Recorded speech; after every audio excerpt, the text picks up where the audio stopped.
사람을 담보로 맡기겠다는 말 들어보셨나요? 새벽 1시 전당포 문을 두드린 남자. 비닐봉지에서 나온 건 시계가 아니라 멍든 여자였습니다. 보증금이에요. 그 순간 저는 50만 원을 쥐고도 손이 떨렸습니다. 이 문을 닫으면 그녀는 다시 끌려갑니다. 구독, 좋아요로 함께 해주세요. 그날 밤 돈으로 사람을 사게 될 줄은 몰랐습니다.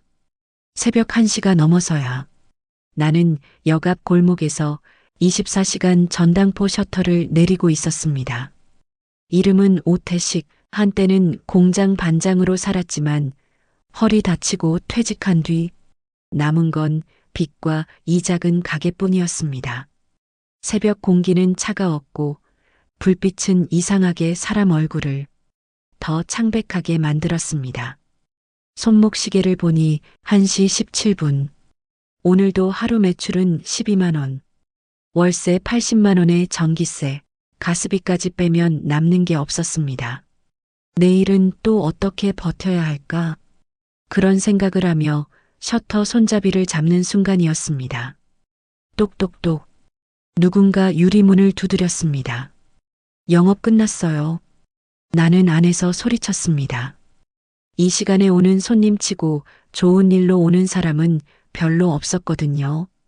대부분 급한 돈이 필요하거나 빚에 쫓기거나 그런 사람들이었습니다. 하지만 두드리는 소리가 계속 이어졌습니다. 더 급하게, 더 절박하게. 나는 한숨을 쉬고 문을 열었습니다. 술 냄새가 확 끼쳤습니다.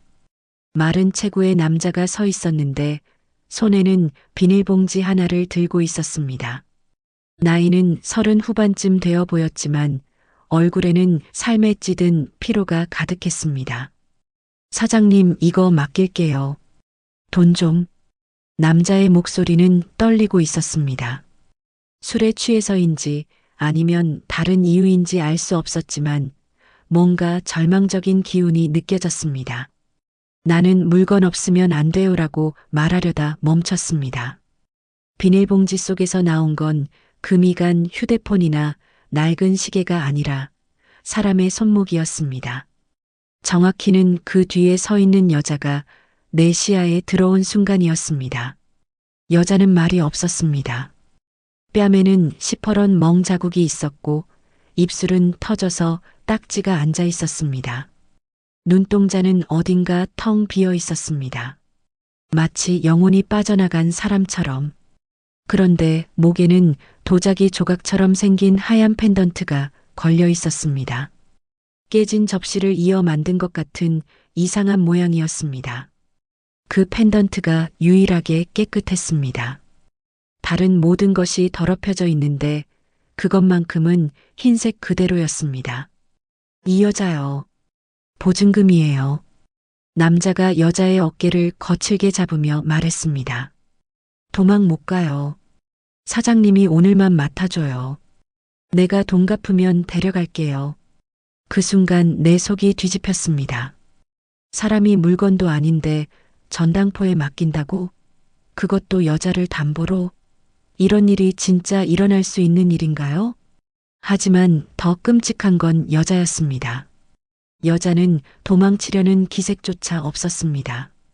저항하지도 않았고 도움을 청하지도 않았습니다. 그 눈빛은 이미 포기한 사람의 눈빛이었습니다. 마치 이런 일이 처음이 아닌 것처럼. 얼마나 필요하신데요? 나는 입에서 나온 말에 스스로 놀랐습니다. 거절해야 하는데 왜 금액을 물었을까요? 50만 원만요. 사장님, 제발. 남자는 비닐봉지에서 뭔가를 더 꺼냈습니다. 여자의 신분증이었습니다. 윤서라고 해요.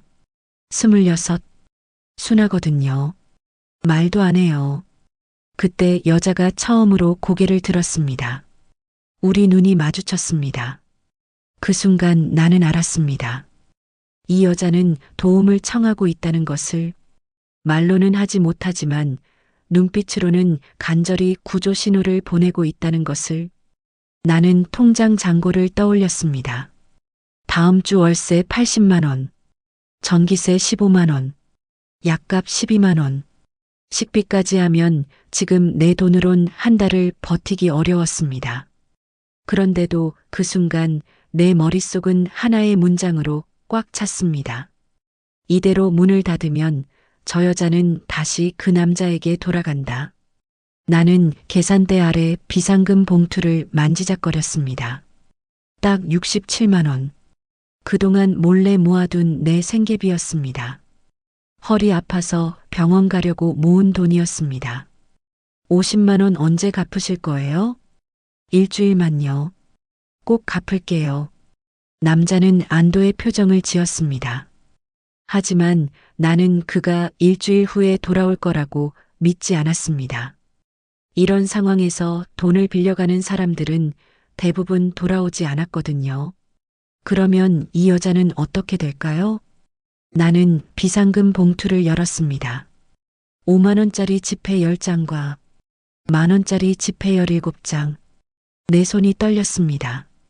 이 돈으로 나는 이 여자를 맡아버렸습니다. 남자는 돈을 받자마자 황급히 사라졌습니다. 뒤도 돌아보지 않고 마치 무슨 죄라도 지은 것처럼. 그리고 나는 윤서라는 이름의 여자와 단둘이 남았습니다. 새벽 2시, 24시간 전당포 안에서 윤서는 여전히 말이 없었습니다. 그냥 서 있었습니다. 마치 다음에 무슨 일이 일어날지 기다리는 것처럼. 나는 처음으로 생각했습니다. 내가 지금 무슨 일에 휘말린 건가? 여자를 가게 안쪽 휴게실로 들였습니다. 작은 공간이었지만 간이 침대와 전자레인지 그리고 작은 냉장고가 있었습니다. 가끔 밤늦게 일할 때 쪽잠을 자던 곳이었습니다. 따뜻한 물을 건네려고 했는데 윤서는 손이 떨려서 컵을 제대로 잡지 못했습니다. 물이 바닥에 쏟아졌습니다. 윤서는 당황해서 무릎을 꿇고 물을 닦으려 했습니다. 괜찮아요. 제가 할게요. 나는 일부러 천천히 부드럽게 말했습니다. 윤서가 움찔했습니다. 마치 큰 소리에 놀란 것처럼. 여기선 안전해요. 잠깐만 경찰을. 안 돼요. 윤서가 내 말을 끊었습니다. 목소리가 거의 나오지 않았습니다. 하지만 그 말은 너무 즉각적이었습니다. 마치 반사적으로 나온 말 같았습니다. 경찰 안 돼요. 그 말이 너무 절실해서 오히려 더 무서웠습니다. 누가 경찰조차 못 믿게 만들었을까요? 아니면 경찰에게 신고하면 더 큰 위험이 생기는 상황일까요? 나는 윤서의 이름을 물었습니다. 그동안 남자가 말한 건 믿을 수 없었거든요. 진짜 이름인지 가짜인지 확신할 수 없었습니다. 한참 침묵이 흘렀습니다. 윤서는 바닥을 보며 가만히 서 있었습니다. 그러다가 아주 작은 목소리로 대답했습니다. 아마도. 아마도라는 단어가 내 가슴을 후벼 팠습니다. 이름이 확실하지 않다니. 그건 단순히 기억이 흐린 게 아니라 존재 자체가 흐릿해졌다는 뜻이었습니다. 자기 이름조차 확신하지 못하는 사람이라니. 휴게실 작은 거울 앞에서 윤서는 목걸이를 꽉 움켜쥐었습니다. 하얀 펜던트를 마치 마지막 희망인 것처럼. 가까이 보니 펜던트 표면에 아주 작은 글자가 새겨져 있었습니다. 새벽서, 새벽이라는 뜻의 한자였습니다. 왜 새벽일까요? 새벽은 어둠이 끝나고 빛이 시작되는 시간인데 윤서에게는 어떤 의미일까요? 나는 문득 이 골목에서 떠돌던 소문을 떠올렸습니다. 근처에 불법 사금융 업체들이 있다는 이야기. 그들이 사람들을 묶어두고 신분증을 빼앗고 도망치려 하면 가족을 위협한다는 소문. 나는 그런 이야기들을 그냥 소문으로만 생각했습니다. 영화나 드라마에서나 나올 법한 일이라고. 그런데 지금 내 눈앞에 그 소문의 결과 같은 사람이 앉아 있었습니다. 목이 마르시면 천천히 드세요. 나는 다시 물을 건넸습니다. 이번에는 윤서가 조심스럽게 받았습니다. 두 손으로 컵을 잡고 작은 모금씩 마셨습니다. 그 모습을 보면서 나는 이상한 감정에 빠졌습니다. 분노였습니다. 누군가를 이렇게 만든 사람들에 대한 분노. 윤서는 물을 다 마시고 나서 처음으로 내 얼굴을 똑바로 봤습니다. 사장님은 왜 저를? 글쎄요. 저도 잘 모르겠어요. 나는 솔직하게 대답했습니다. 정말로 모르겠었거든요. 왜 50만 원이나 되는 돈을 주고 모르는 사람을 도왔는지. 게다가 내가 그 돈이 절실하게 필요한 상황인데도 그날 밤 나는 가게 셔터를 내리지 않았습니다. 잠그지도 않았습니다. 그냥 계산대에 앉아 있었습니다. 누군가 들이닥칠까봐 무서웠습니다. 그런데 더 무서운 건 따로 있었습니다. 이 여자를 계속 숨겨줄 수 있을까 하는 현실적인 걱정이었습니다. 나는 가난한 사람입니다. 전당포 하나로 겨우 먹고 사는 사람이에요. 그런 사람이 정의를 선택할 때 대가가 너무 큽니다. 다음 날 월세는 어떻게 낼까요? 병원비는? 생활비는? 하지만 그런 걱정을 하면서도 나는 윤서가 잠든 모습을 지켜봤습니다. 작은 간이 침대에서 몸을 웅크리고 잠든 모습. 잠들어서도 몸이 긴장해 있었습니다. 마치 언제 깨어나야 할지 모른다는 것처럼. 나는 그때 확신했습니다. 이 사람을 다시 그 남자에게 보낼 수는 없다고. 새벽 2시가 조금 넘어 내 휴대폰이 울렸습니다. 모르는 번호였습니다. 사장님, 선 넘지 마. 그 여자 우리 쪽 사람이야. 손끝이 얼어붙었습니다. 우리 쪽이라는 말. 그 말이 사람을 더 작게 만듭니다. 개인이 아니라 조직이라는 뜻이니까요. 그리고 조직이라는 건 개인보다 훨씬 위험하다는 의미이기도 했습니다. 나는 급하게 문을 잠그고 CCTV 화면을 켰습니다. 골목 어귀에 검은 승용차 한 대가 서 있었습니다. 불을 끄고 시간은 오후 2시 10분이었는데 차는 계속 그 자리에 있었습니다. 누군가 지켜보고 있다는 뜻이었습니다. 윤서는 소리를 들었는지 간이 침대에서 벌떡 일어났습니다. 잠든 지 겨우 몇 시간밖에 안 됐는데도 즉시 깨어난 걸 보면 깊게 잠들지 못했던 것 같았습니다. 윤서는 내 손목을 붙잡았습니다. 손이 믿을 수 없을 만큼 차가웠습니다. 나 때문에 사장님 죽을 수도 있어요. 그 말이 너무 담담해서 나는 오히려 화가 났습니다. 죽음을 일상적인 일처럼 말하는 상황이라니. 그리고 그걸 이미 체념한 사람이 있다는 것이. 그렇게 쉽게 죽지 않아요. 세상이 그렇게 무법천지는 아니에요. 하지만 내 목소리에는 확신이 없었습니다. 정말 그럴까요? 윤서 같은 사람이 존재한다는 것 자체가 세상이 생각보다 무서운 곳이라는 증거 아닐까요? 나는 결심했습니다. 경찰이 안 된다면 다른 길이 필요했습니다. 이 동네에는 나 같은 사람들끼리 서로를 지켜주는 비공식 네트워크가 있습니다. 새벽 택시기사, 편의점 야간 알바, 고시원 총무, 동네 청소업체 기사들, 사회의 가장자리에서 밤을 지키는 사람들이요. 소문은 그들 사이를 가장 빨리 돕니다. 나는 새벽 택시기사 김영님에게 전화를 걸었습니다.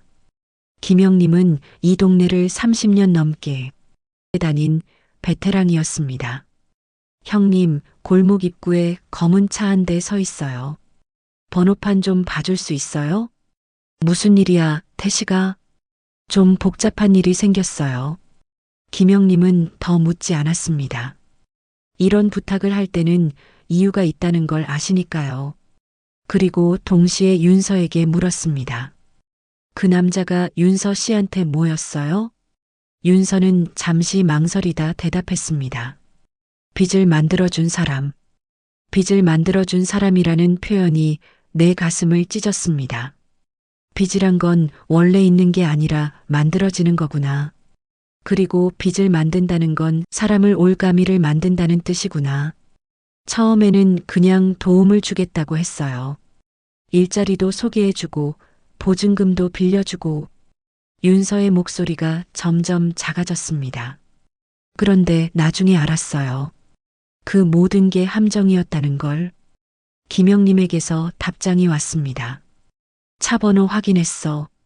근처에서 유명한 사채업체야. 조심해라. 사채업체. 그 순간 퍼즐 조각이 맞춰지기 시작했습니다. 윤서를 담보로 맡긴 남자, 조직, 그리고 사채업체.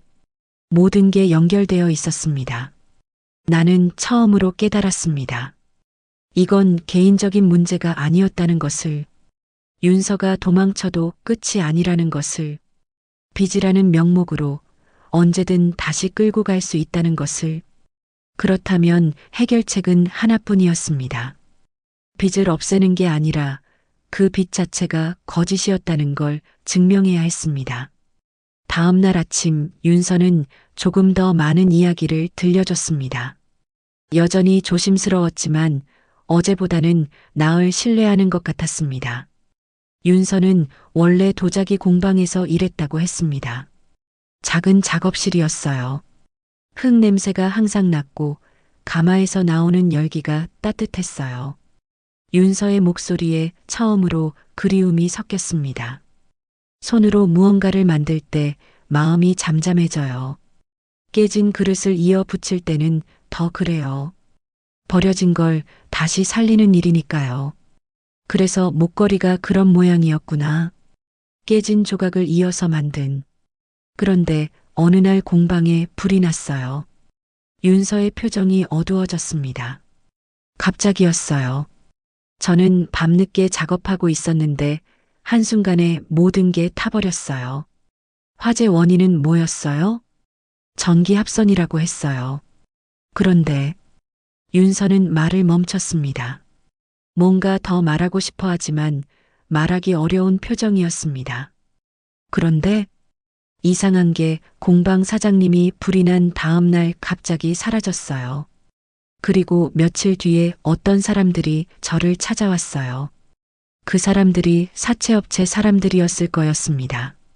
손해배상을 하라고 했어요. 공방이 타버린 건 제가 야간 작업을 했기 때문이라고. 제가 안전수칙을 지키지 않았기 때문이라고. 이상했습니다.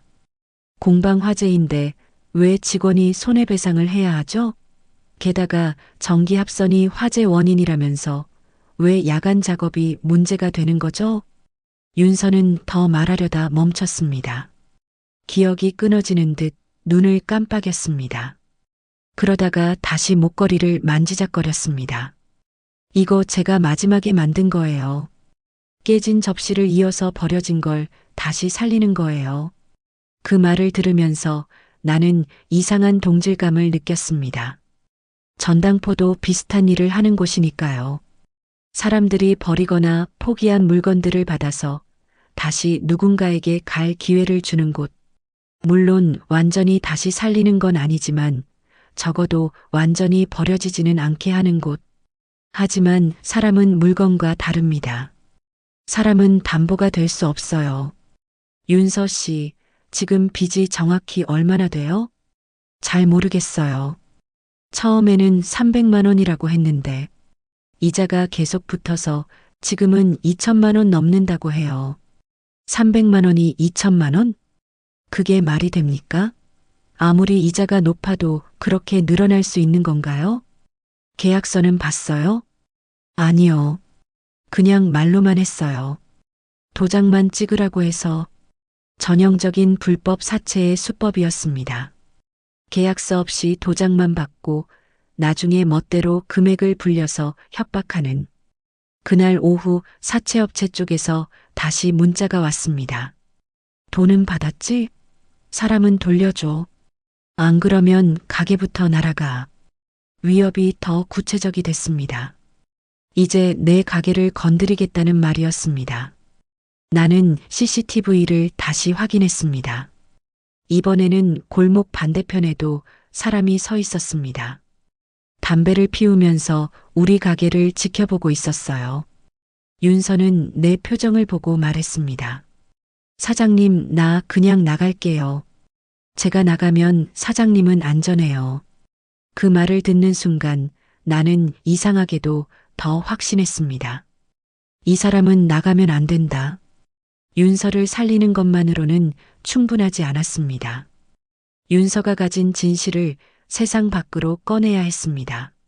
그래야 다음 윤서가 생기지 않으니까요.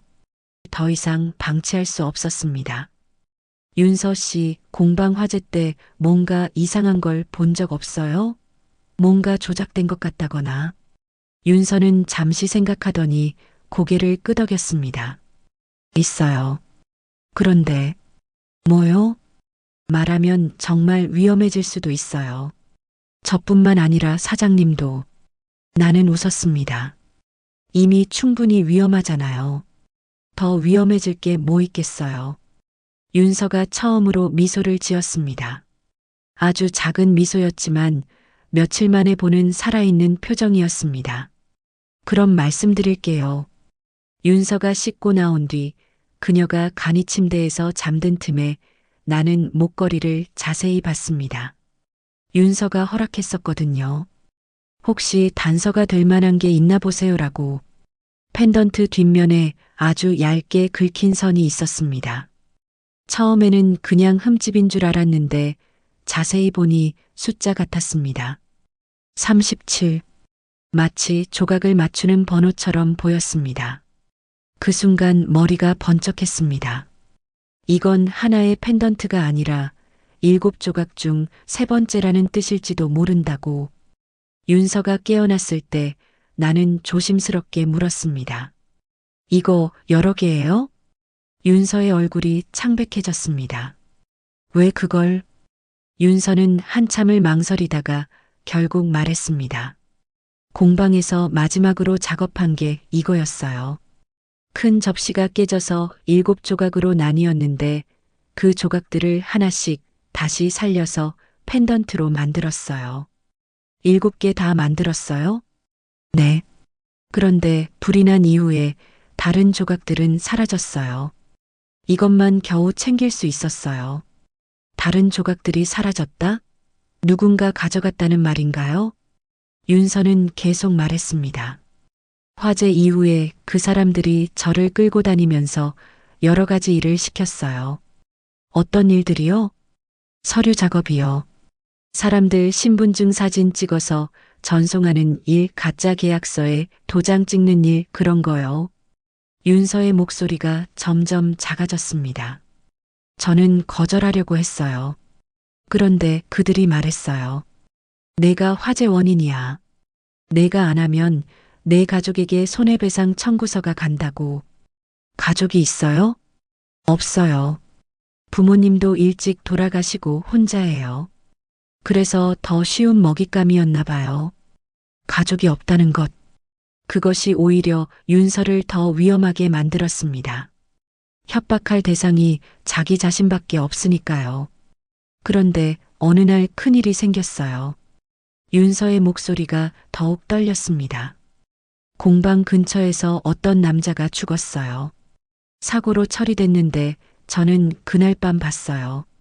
뭘 봤어요? 그 남자가 공방 사장님과 싸우는 걸 봤어요. 돈 얘기를 하면서. 그러다가 윤서는 말을 멈췄습니다. 손이 떨렸습니다. 쓰러졌어요. 그런데 사장님이 그냥 가버렸어요. 119도 안 부르고. 그 순간부터 윤서의 운명이 바뀌었을 거였습니다. 그 뒤로 제가 도망을 시도했어요. 경찰서에 가려고 했는데 그들이 먼저 저를 찾아냈어요. 그때 이걸 몰래 챙겼어요. 윤서가 목걸이를 만졌습니다. 이게 증거예요. 조각을 다 모으면 누가 죽었는지, 왜 불이 났는지, 어떤 일이 벌어졌는지 다 나와요. 다른 조각들은 어디에 있어요? 사장님이 가지고 있는 것도 있고 그 사람들이 나눠서 가진 것도 있을 거예요. 서로 견제하려고. 나는 숨을 삼켰습니다. 증거가 목걸이 조각에 숨어 있다니. 너무 영화 같아서 더 무서웠습니다. 영화 같은 일은 대개 현실에서 더 잔인하게 끝나니까요. 윤서 씨, 혹시 다른 조각이 어디에 있는지 대충이라도 알아요? 공방 사장님 책상에 하나 있었어요. 그리고 그 사람들 사무실에도 몇 개 있을 거예요. 나는 생각했습니다. 7조각 중 하나는 윤서가 가지고 있고 나머지 6개를 찾아야 한다고. 하지만 어떻게? 공방은 이미 폐쇄됐을 테고 사채업체 사무실에 들어간다는 건 자살행위나 마찬가지였습니다. 그때 윤서가 말했습니다. 사장님, 저 혼자 가볼게요. 미쳤어요? 그들이 얼마나 찾고 있는데. 하지만 저만이 어디에 뭐가 있는지 알아요. 그리고 윤서가 처음으로 단호한 표정을 지었습니다. 이번에는 숨지 않을 거예요. 진실을 찾을 거예요. 그 순간 나는 확신했습니다. 윤서는 이제 더 이상 도망치는 사람이 아니라는 것을. 사람은 누구나 자기 사정이 있습니다. 나도 그렇습니다. 15년 전 나는 공장에서 사고가 났을 때 제대로 된 선택을 하지 못한 사람입니다. 안전장치가 고장난 걸 알고도 그냥 넘어가자고 했던 사람이에요. 그날 다친 건 내 동료 박성민이었습니다. 성민이는 결혼한 지 얼마 안 된 신혼이었고 아내가 임신 중이었습니다. 그런데 내가 안전 점검을 제대로 하지 않아서 성민이가 기계에 끼었습니다. 다행히 목숨은 건졌지만 오른팔을 쓸 수 없게 됐습니다. 성민이는 나를 원망하지 않았습니다. 사고는 사고야, 형. 누구 탓도 아니야 라고 말했어요. 하지만 나는 알고 있었습니다. 내가 조금만 더 신경 썼으면 막을 수 있었던 사고라는 것을. 성민이는 결국 공장을 그만뒀습니다. 오른팔을 쓸 수 없으니 할 수 있는 일이 제한됐거든요. 보상금도 얼마 되지 않았고 가족들은 경제적으로 어려워졌습니다. 나는 그때부터 성민이를 피했습니다. 미안해서였어요. 그리고 자꾸 보면 죄책감이 커질 것 같아서. 몇 년 뒤 성민이가 사업 실패로 빚에 쫓기게 됐다는 소식을 들었습니다. 도움을 청하려고 나에게 전화를 했는데 나는 바쁘다는 핑계로 만나지 않았습니다. 그로부터 얼마 뒤 성민이가 스스로 목숨을 끊었다는 소식을 들었습니다. 장례식장에서 성민이 아내가 제게 말했습니다.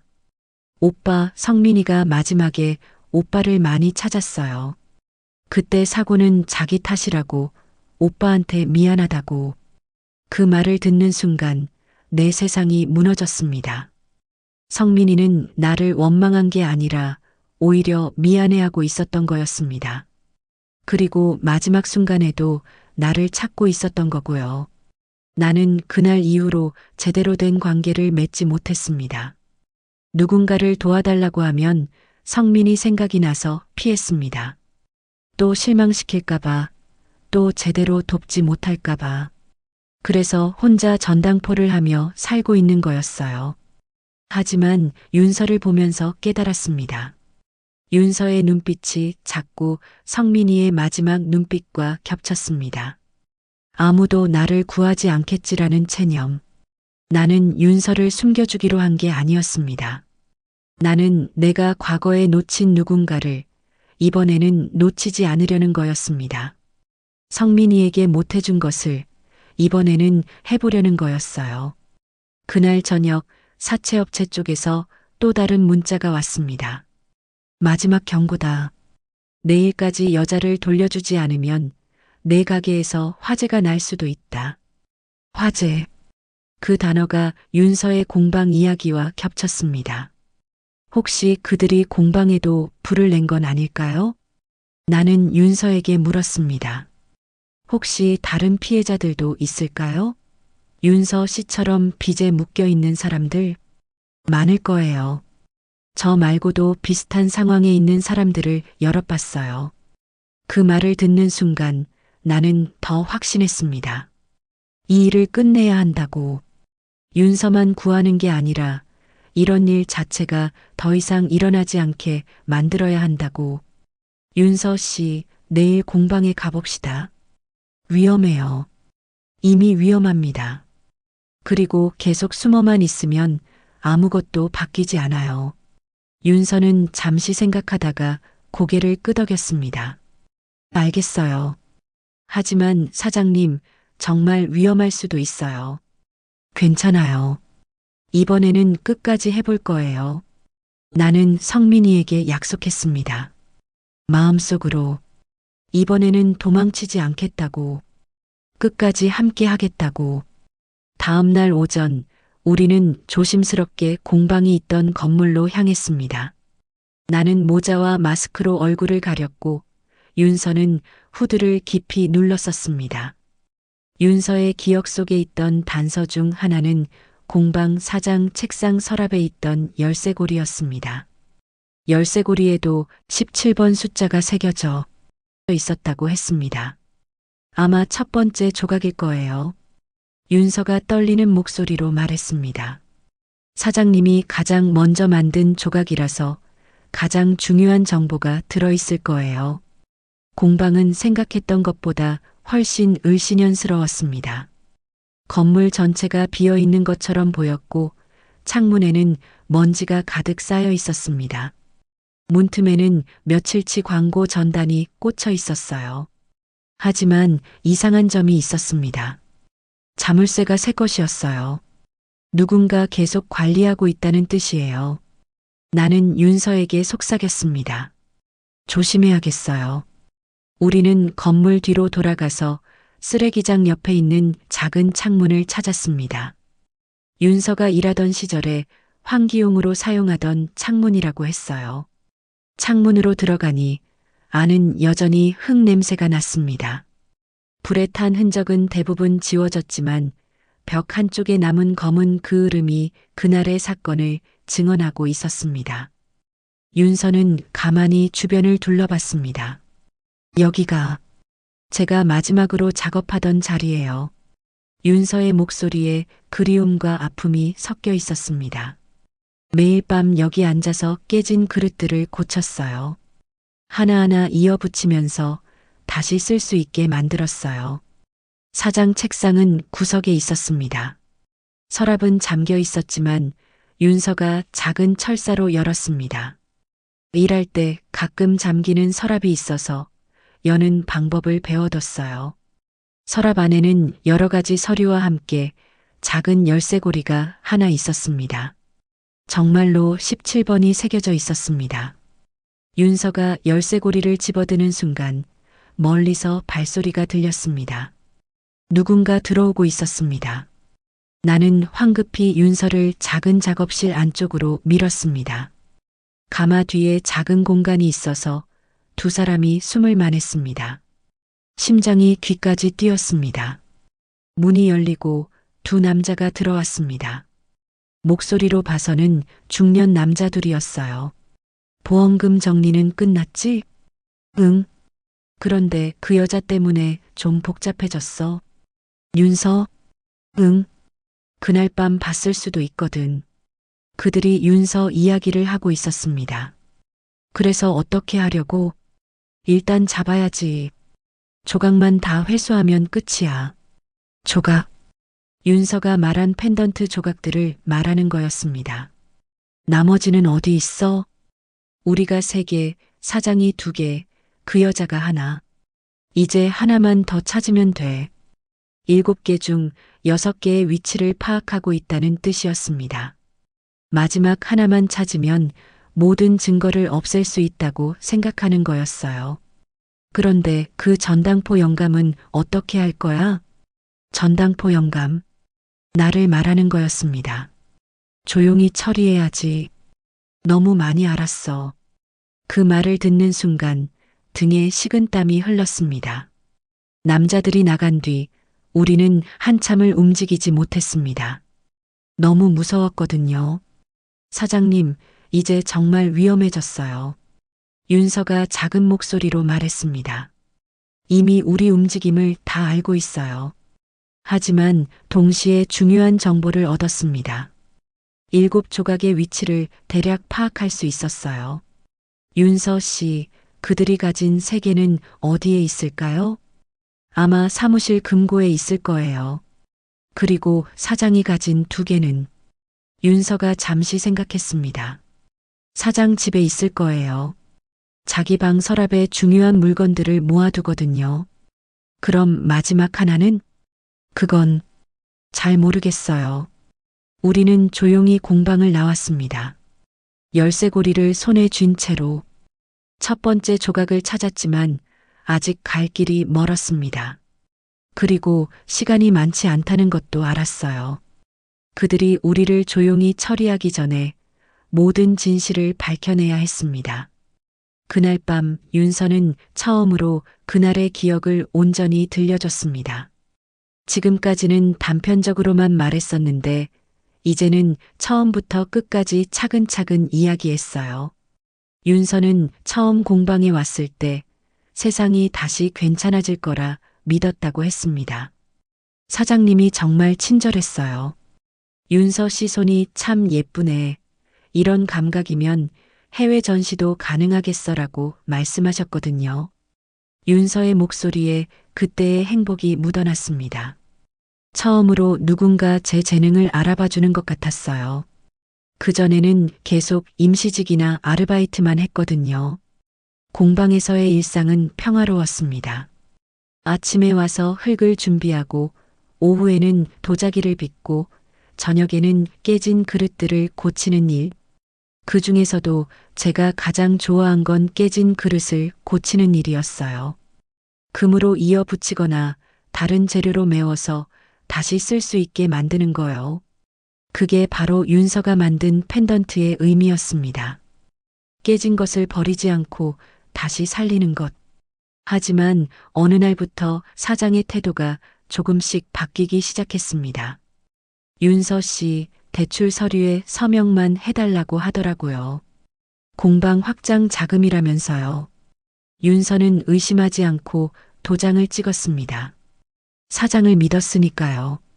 그런데 며칠 뒤에 무서운 사람들이 와서 내가 보증 섰지? 라고 하더라고요. 그때부터 윤서의 악몽이 시작됐습니다. 공방 확장 같은 건 처음부터 없었습니다. 사장은 윤서의 이름으로 거액의 사채를 빼내려고 했던 거였어요. 그리고 윤서를 보증인으로 만들어서 자신이 돈을 갖고 튀어도 윤서가 책임을 지게 만들려고 했던 거고요. 그런데 사장님도 그들에게 빚을 지고 있었나 봐요. 나중에 알았는데 다른 곳에서도 비슷한 일을 여러 번 했더라고요. 그리고 화재가 났습니다. 그날 밤 저는 늦게까지 작업을 하고 있었어요. 마지막 조각을 완성하려고요. 윤서는 그날을 생생히 기억하고 있었습니다. 갑자기 밖에서 큰 소리가 났어요. 누군가 싸우는 소리였거든요. 창문으로 내다보니 공방 앞에서 사장과 어떤 남자가 격렬하게 다투고 있었습니다. 돈 얘기를 하더라고요. 약속한 금액을 내놔라. 더 이상은 안 된다. 그런 이야기들이요.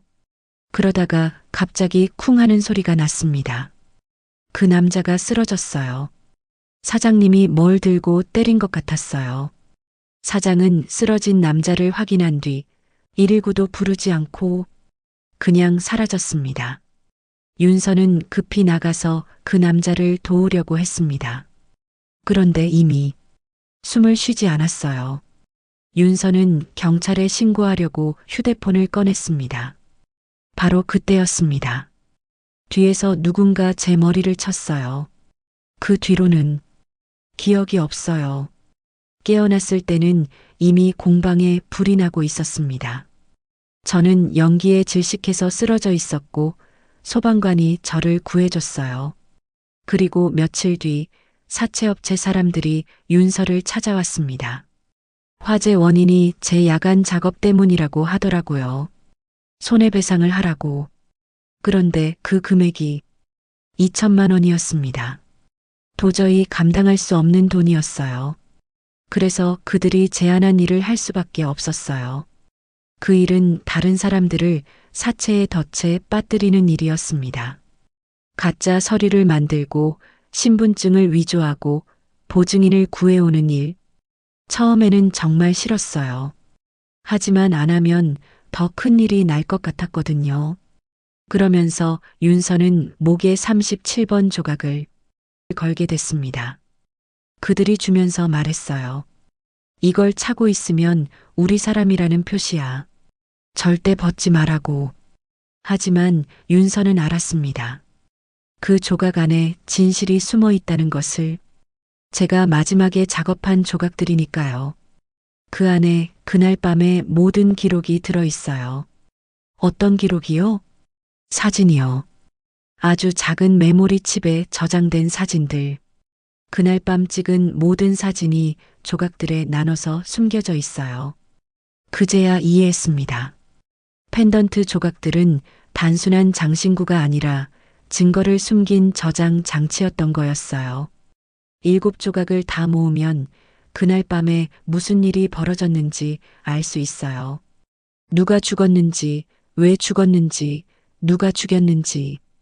윤서의 이야기를 다 듣고 나서 나는 이 일의 심각성을 다시 한번 깨달았습니다. 이건 단순한 사체 문제가 아니었어요. 살인을 은폐하려는 조직적 범죄였던 거였습니다. 그리고 그 증거가 7개의 작은 조각에 나눠서 숨겨져 있다는 것도. 윤서 씨, 우리가 이 조각들을 다 모을 수 있을까요? 힘들 거예요. 하지만 해야죠. 그 남자를 위해서라도. 그날 밤 죽은 남자를 위해서. 그리고 앞으로 생길지도 모르는 다른 피해자들을 위해서. 우리는 계속 싸워야 했습니다. 다음 날부터 우리는 혼자 싸울 수 없다는 걸 깨달았습니다. 사채업체는 조직이고 우리는 단둘뿐이었으니까요. 그래서 나는 이 동네에서 밤을 지키는 사람들에게 도움을 청하기로 했습니다. 먼저 택시기사 김영님께 찾아갔습니다. 형님, 도움이 필요해요. 김영님은 30년 넘게 이 동네를 다닌 베테랑이었습니다. 이 근처에서 일어나는 일은 대부분 알고 계셨어요. 그 공방 화재 사건 말이야? 김영님은 이미 눈치채고 계셨습니다. 어떻게 아세요? 그날 밤 내가 그 근처 지나갔거든. 화재 나기 전에 싸우는 소리 들었어. 그리고 구급차 오기 전에 사람 하나 쓰러져 있는 것도 봤고. 김영님의 증언이었습니다. 그런데 이상한 건 경찰이 와서 사고사라고 하더라. 맞아 죽은 흔적이 있는데도. 형님이 그걸 직접 봤어요? 응. 머리에서 피가 나고 있었어. 그런데 경찰 조서에는 넘어져서 머리를 부딪혔다고 되어 있더라고. 조작이었습니다. 처음부터 끝까지. 편의점 야간 알바하는 정수에게도 물어봤습니다. 형, 그날 밤 뭔가 이상한 거 못 봤어? 아, 그날 말이야? 새벽에 검은 차들이 계속 왔다 갔다 했어. 그리고 누군가 쓰레기통에서 뭔가 태우는 것도 봤고. 뭘 태웠어? 서류 같은 거. 근데 다 태우지는 못했나 봐. 쓰레기통 뒤에 불탄 종이 조각들이 남아 있었거든. 우리는 그 쓰레기통을 찾아갔습니다. 정수 말대로 불에 탄 종이 조각들이 있었어요. 대부분은 읽을 수 없었지만 몇 개는 글자가 남아 있었습니다.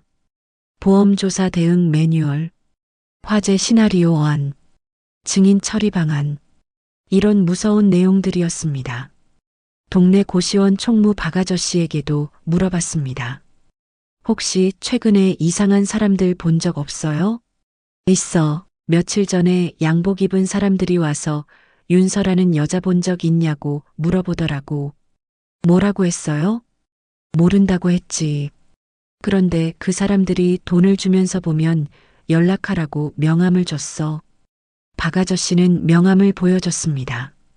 대한종합금융이라고 적혀 있었는데 사실은 사채업체의 위장 간판이었을 거였습니다. 청소업체 기사 이영님도 중요한 증언을 해줬습니다. 그 건물 청소하러 갔다가 봤는데 지하에 작은 사무실이 있어. 거기서 사람들이 보험금 들어오는 날 계산해라라고 말하는 소리 들었어. 이 동네 사람들은 다 알고 있었습니다. 다만 말하지 않을 뿐이었어요. 말하면 위험하다는 걸 알고 있으니까요. 하지만 윤서의 이야기를 들은 후에는 달랐습니다. 그들도 분노했어요. 이런 일이 계속되면 우리 동네가 어떻게 되겠어?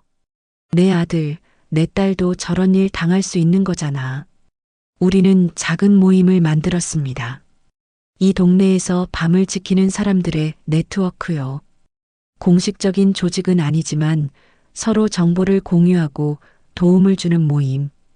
윤서는 그들의 이야기를 들으며 처음으로 내가 혼자가 아니구나라는 표정을 지었습니다. 사장님, 이렇게 많은 분들이 도와주실 줄 몰랐어요. 우리는 다 비슷한 처지예요. 사회의 가장자리에서 살아가는 사람들. 그래서 서로를 지켜줘야 하는 거죠.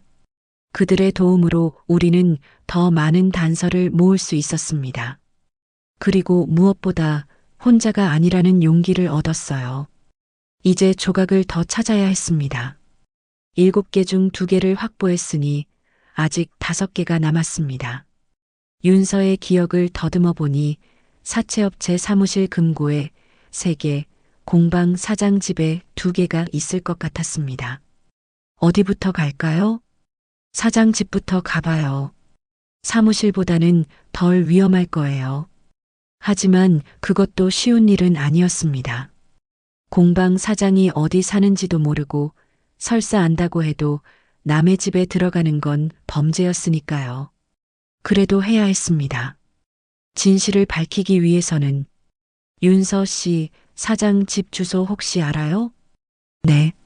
한번 심부름 가본 적이 있어요. 우리는 다음 단계를 준비했습니다. 이제 정말 위험한 길로 들어서는 거였어요. 하지만 돌이킬 수 없었습니다.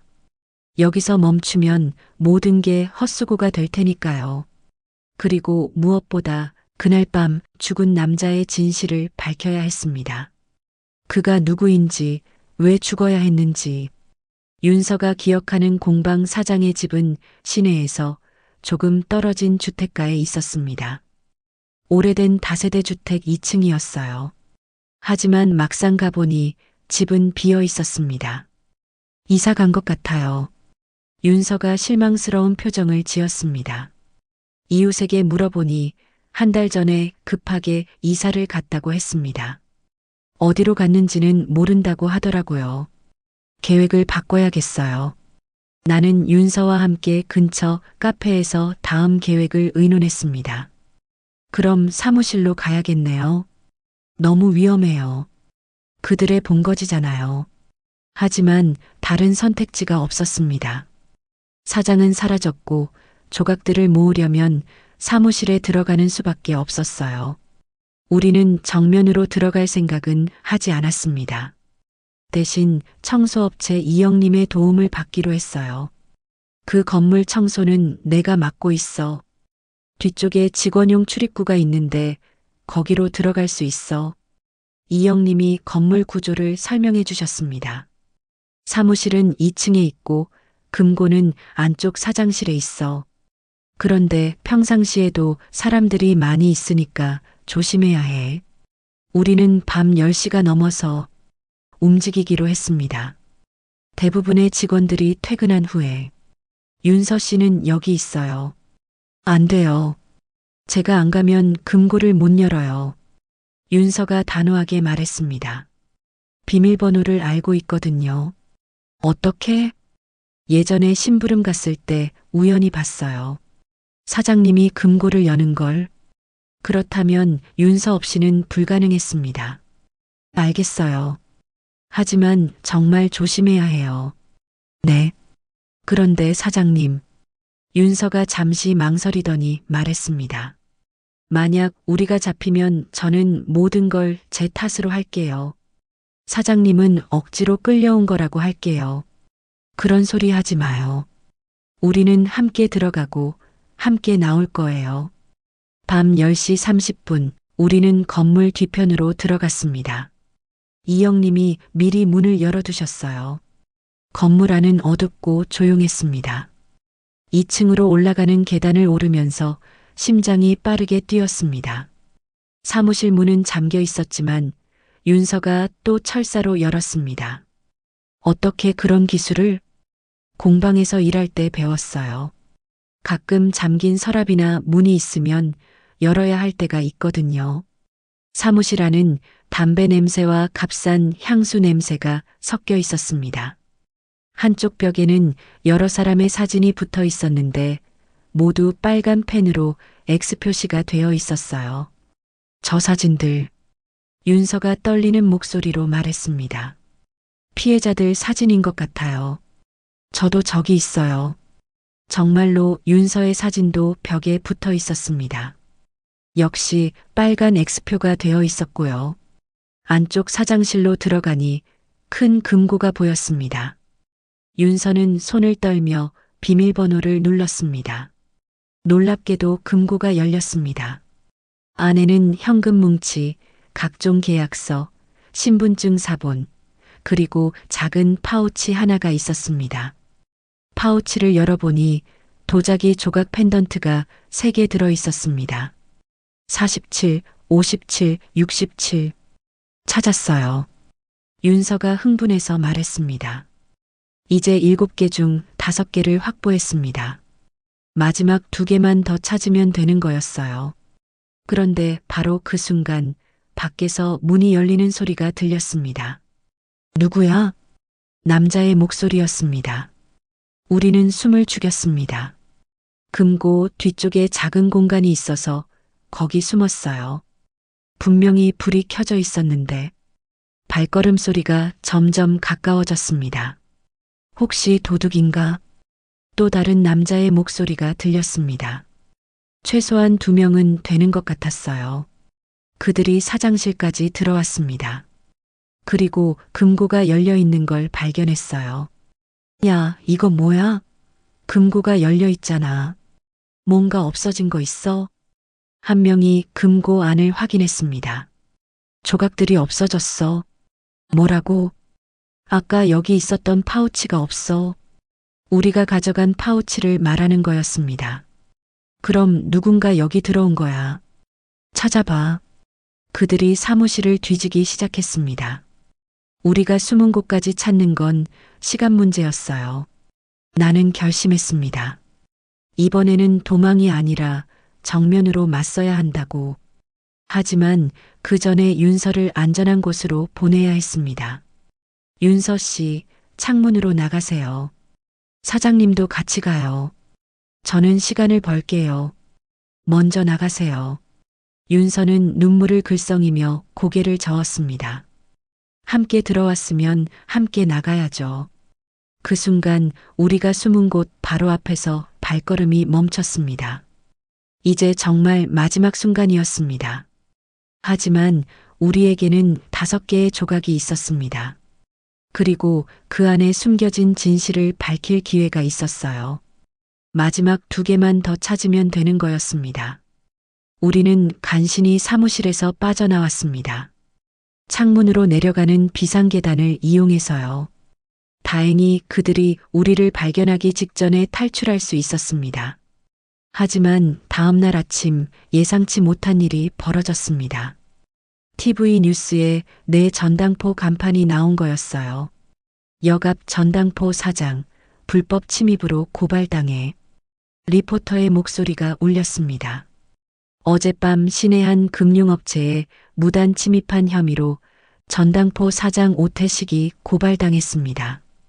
피해 업체 측은 상당한 금액의 현금과 중요 서류가 도난당했다고 주장하고 있습니다. 피해자는 사채업체였고 가해자는 내가 된 거였습니다. 세상은 늘 이렇게 뒤집힙니다. 진짜 범죄자들이 피해자 행세를 하고 진실을 찾으려는 사람들이 범죄자로 몰리는 거예요. 윤서는 TV 화면을 보며 입술을 깨물었습니다. 사장님, 제가 괜히. 괜찮아요. 예상했던 일이에요.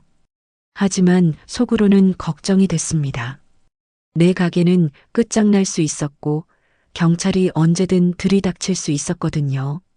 무엇보다 이제 우리의 정체가 완전히 드러났습니다.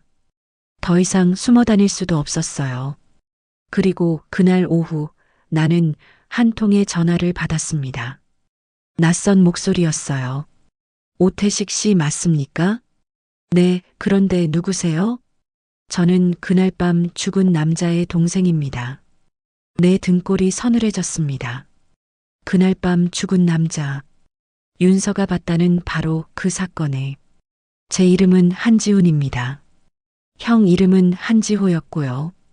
목소리는 차분했지만 오랜 슬픔이 묻어났습니다. 혹시 시간 있으시면 만날 수 있을까요? 우리는 근처 작은 카페에서 만났습니다. 한지우는 30 중반쯤 되어 보이는 평범한 회사원이었습니다. 하지만 그의 눈빛에는 오랜 고통이 서려 있었어요. 형이 죽은 지 이제 6개월이 됩니다. 지훈이 조심스럽게 말을 시작했습니다. 경찰은 사고사라고 했어요.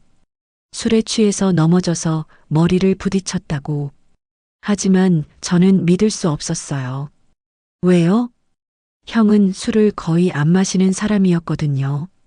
게다가 그날 밤에 누군가와 만나기로 약속이 있었어요. 지우는 형의 휴대폰 기록을 보여줬습니다. 마지막 통화 상대가 공방 사장이었어요. 김인수라는 사람. 김인수? 윤서가 일했던 공방의 사장 이름이었습니다. 형이 그 사람과 무슨 일이 있었는지 알아보려고 했는데 공방은 이미 불타버린 뒤였고 사장은 사라진 상태였어요. 지우는 혼자서 6개월 동안 진실을 찾아다녔다고 했습니다.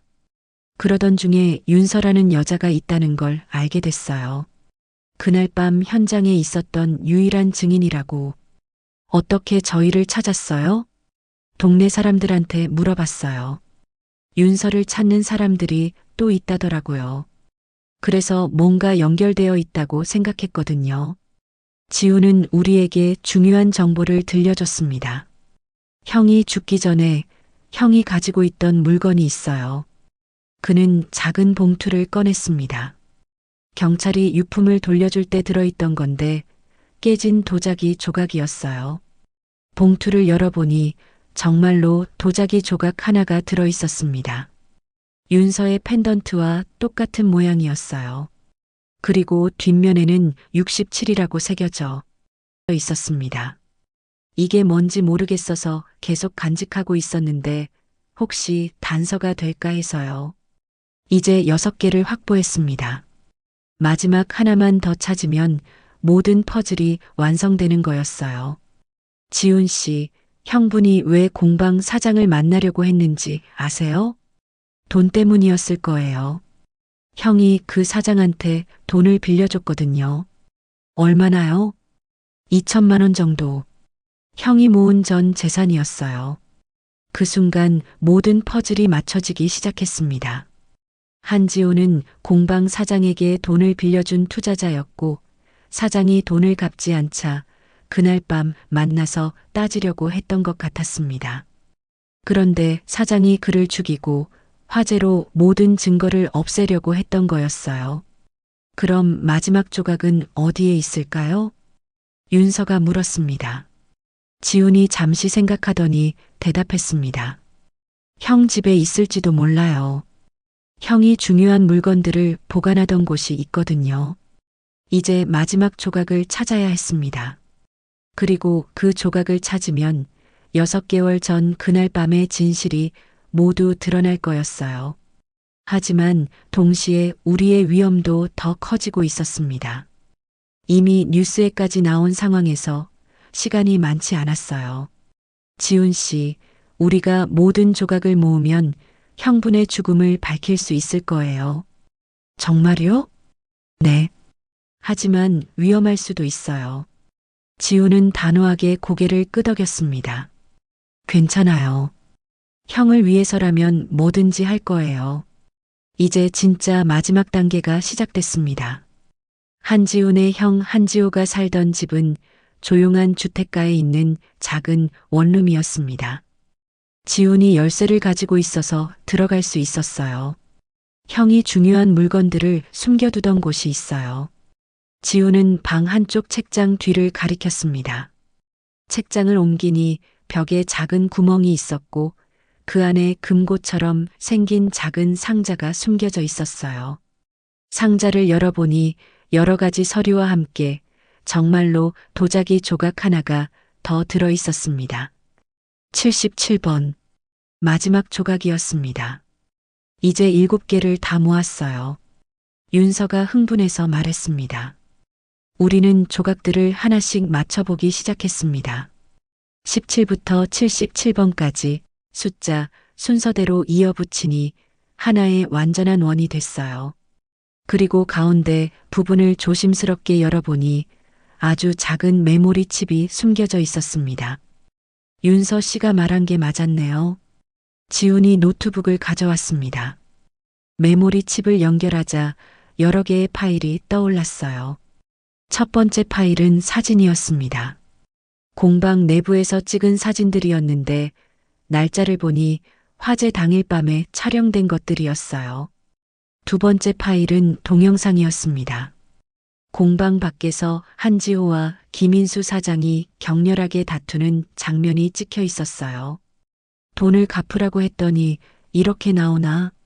한지호의 목소리가 들렸습니다. 미안해, 정말 미안해. 조금만 더 기다려줘. 김인수 사장의 목소리도 들렸어요. 하지만 그 다음 장면이 충격적이었습니다. 김인수가 갑자기 쇠파이프 같은 걸로 한지호의 머리를 내리쳤던 거였어요. 한지호가 그 자리에서 쓰러졌습니다. 형? 지훈의 목소리가 떨렸습니다. 세 번째 파일에는 더 충격적인 장면이 있었습니다.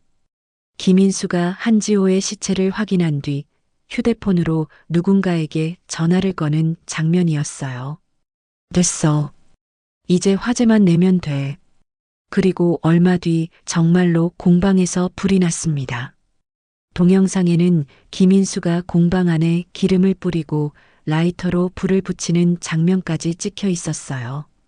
마지막 파일은 윤서가 찍은 것 같았습니다. 윤서가 공방에서 나와서 한지호를 확인하려다가 뒤에서 누군가에게 머리를 맞는 장면까지 있었어요. 모든 진실이 드러났습니다. 김인수는 한지호를 고의로 죽였고 그 증거를 없애기 위해 화제를 냈습니다. 그리고 윤서를 협박해서 입을 다물게 만들었어요. 이 영상이 있으면 형의 억울함을 풀 수 있어요. 지훈이 눈물을 흘리며 말했습니다.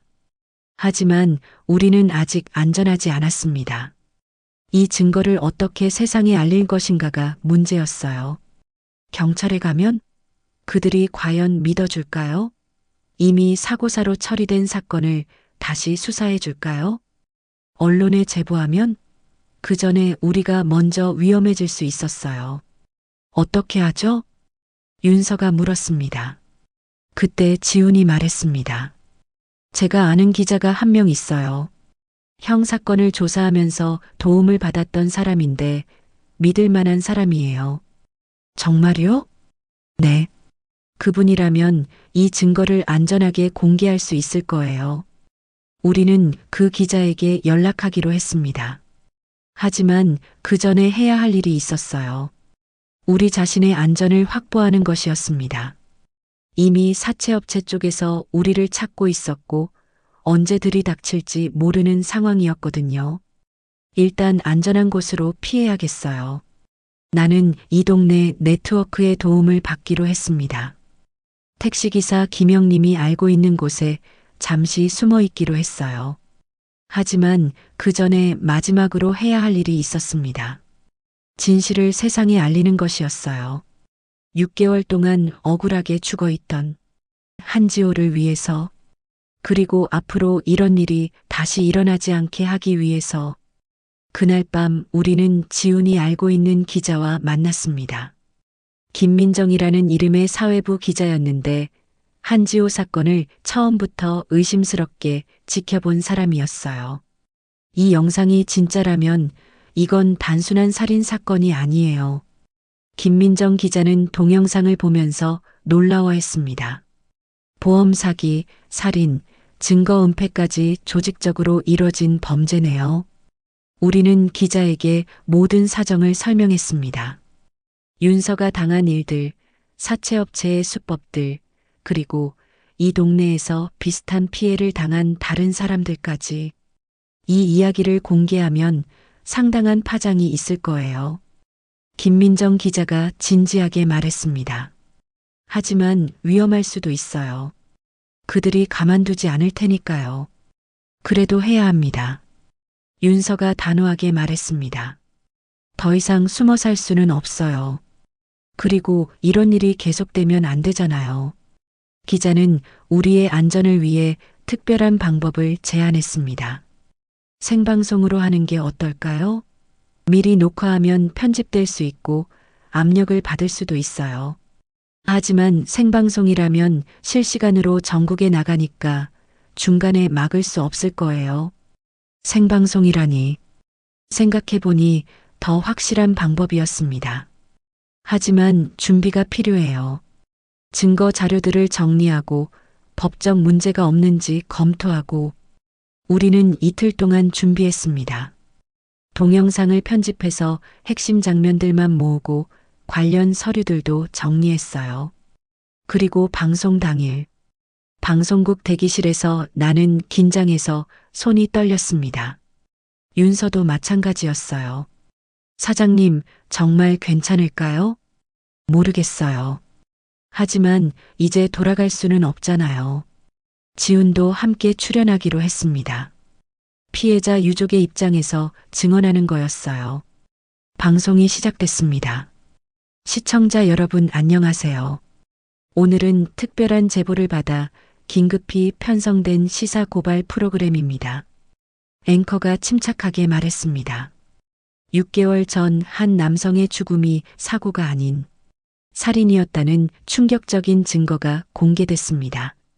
화면에 한지호의 사진이 나왔습니다. 그리고 이어서 우리가 찾은 동영상이 방송됐어요.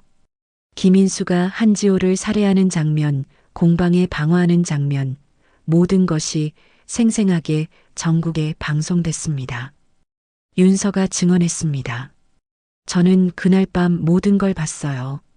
하지만 협박 때문에 말하지 못했습니다. 이런 일이 더 이상 일어나지 않게 하려고 용기를 냈습니다. 지훈도 증언했습니다. 형은 단순히 빌려준 돈을 받으려고 했을 뿐인데 그것 때문에 목숨을 잃었습니다. 6개월 동안 억울하게 죽어 있었어요. 방송이 나가는 동안 시청자들의 반응이 실시간으로 들어왔습니다. 대부분 분노와 충격이었어요. 그리고 방송이 끝나자마자 놀라운 일이 벌어졌습니다. 경찰이 긴급 수사에 착수한다는 발표가 나왔어요. 사채업체 사무실에 대한 압수수색도 이뤄졌고요. 김인수는 방송 당일 밤에 체포됐습니다. 모든 게 끝났어요. 윤서가 눈물을 흘리며 말했습니다. 하지만 나는 알고 있었습니다. 이제 시작이라는 것을.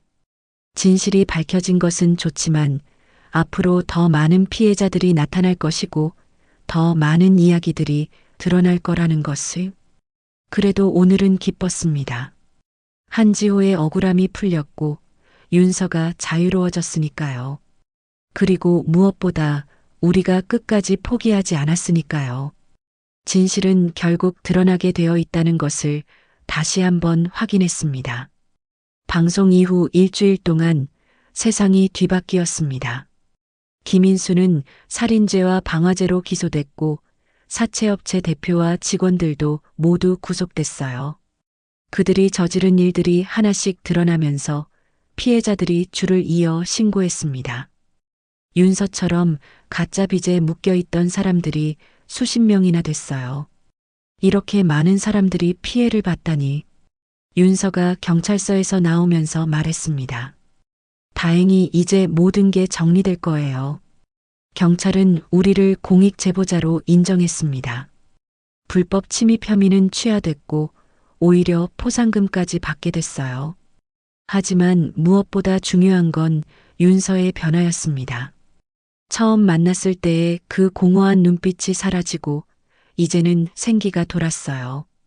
무엇보다 자신감이 생겼습니다. 사장님, 저 다시 도자기 일하려고 해요. 좋은 생각이에요.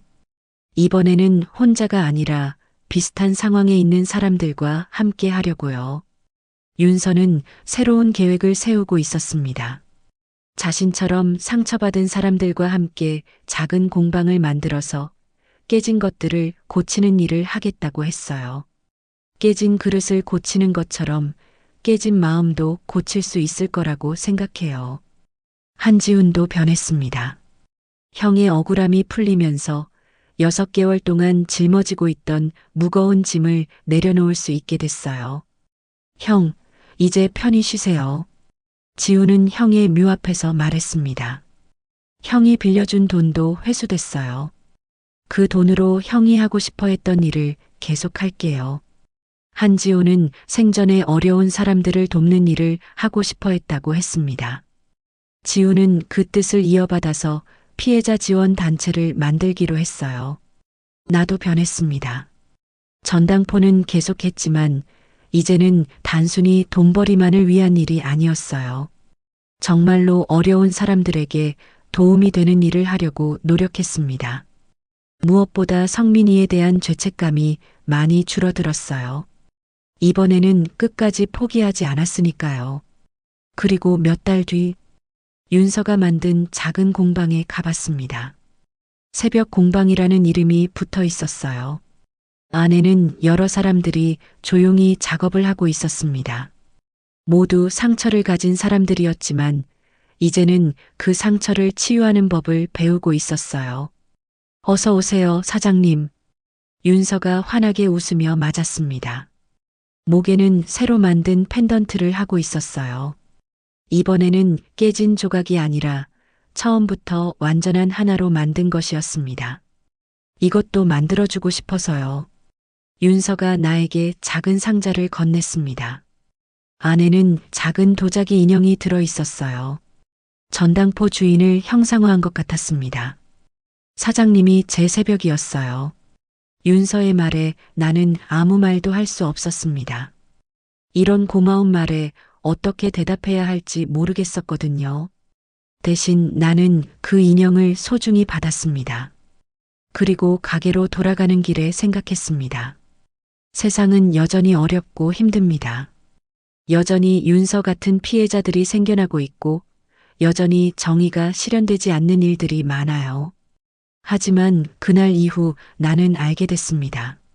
사람은 누군가를 구해서가 아니라 끝까지 포기하지 않아서 서로를 살린다는 것을, 그리고 진실은 아무리 깊이 묻혀도 결국에는 드러나게 되어 있다는 것을.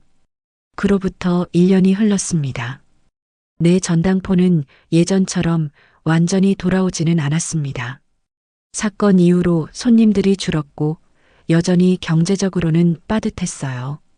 하지만 이상하게도 마음은 전보다 훨씬 가벼웠습니다.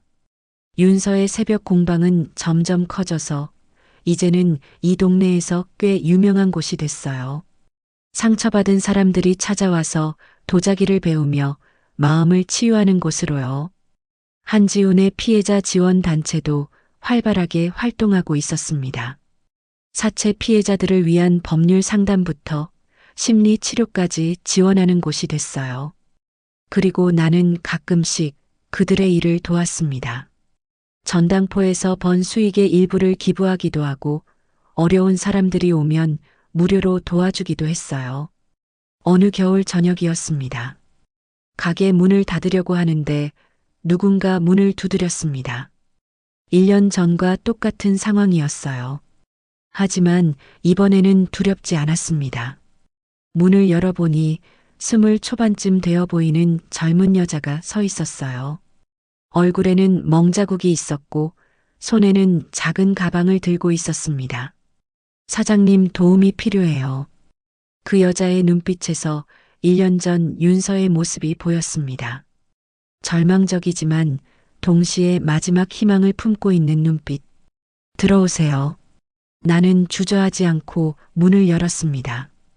이제는 무엇을 해야 하는지 알고 있었거든요. 여기 앉으세요. 따뜻한 차 한 잔 드릴게요.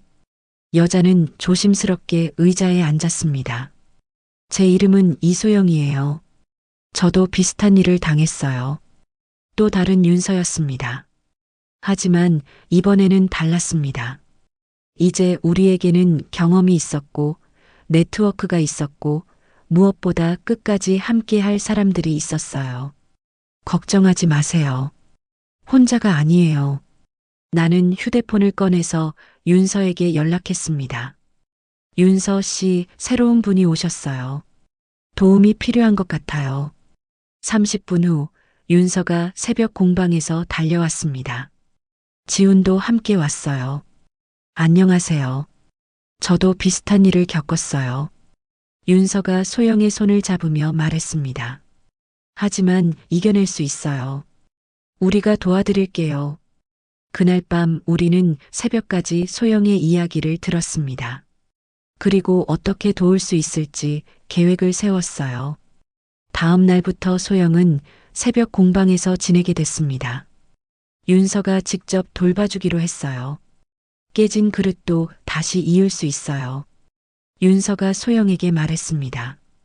사람도 마찬가지예요. 깨진 게 부끄러운 게 아니라 다시 일어설 수 있다는 게 중요한 거예요. 소영은 처음에는 믿지 않았습니다. 하지만 며칠 지나면서 점점 마음을 열기 시작했어요. 그리고 한 달 뒤 소영도 우리와 함께 다른 피해자를 도우러 다녔습니다. 이런 일이 계속 반복됐습니다. 새로운 피해자가 오면 이전 피해자가 도와주고 그렇게 우리의 네트워크는 점점 커져갔어요. 어느 날 윤서가 말했습니다. 사장님, 이제 정말 많이 바뀐 것 같아요. 뭐가요? 예전에는 나만 살면 된다고 생각했는데 이제는 함께 살아야 한다고 생각해요. 맞는 말이었습니다. 1년 전까지만 해도 나는 내 일만 신경 쓰며 살았어요. 다른 사람의 고통은 나와 상관없다고 생각했고요. 하지만 이제는 달랐습니다. 누군가의 고통을 외면할 수 없게 됐어요. 그리고 함께 해결할 수 있다는 것도 알게 됐고요. 그날 저녁 가게 문을 닫으면서 나는 창밖을 바라봤습니다. 이 골목에는 여전히 어려운 사람들이 많습니다. 하지만 이제는 혼자가 아니에요. 서로 도우며 살아가는 사람들이 있어요. 세상은 여전히 잔인할 때가 많습니다. 여전히 윤서나 소영 같은 사람들이 생겨나고 있어요. 하지만 그날 이후 나는 알게 됐습니다. 깨진 것을 버리는 게 아니라 다시 이어붙이는 사람들이 있다는 것을, 그리고 그런 사람들이 있는 한 세상은 조금씩이라도 나아질 거라는 것을. 전당포 간판의 불빛이 깜빡거렸습니다. 예전처럼 차가운 빛이 아니라 이제는 따뜻한 빛처럼 보였어요. 마치 어둠 속에서 길을 잃은 사람들에게 여기 안전한 곳이 있다고 말하는 것처럼. 나는 마지막으로 휴대폰을 확인했습니다. 윤서에게서 문자가 와 있었어요. 사장님, 오늘도 고생하셨어요. 내일 새로운 분이 또 오실 예정이에요. 함께 도와주세요. 나는 웃으며 답장을 보냈습니다. 네, 언제든지요. 내일 봐요. 그리고 가게 문을 잠그며 마음속으로 생각했습니다. 내일 또 누군가 도움을 청하러 올지 모르겠지만 이제는 두렵지 않다고. 우리는 준비되어 있다고. 깨진 것을 다시 잇는 일을 끝까지 함께 해낼 거라고. 끝까지 포기하지 않으면 진실은 결국 드러납니다. 그리고 한 사람을 구하는 건 한 사람의 인생을 바꾸는 것이기도 합니다. 마음이 움직이셨다면 구독과 좋아요 부탁드려요. 다음 편에서 또 뵐게요.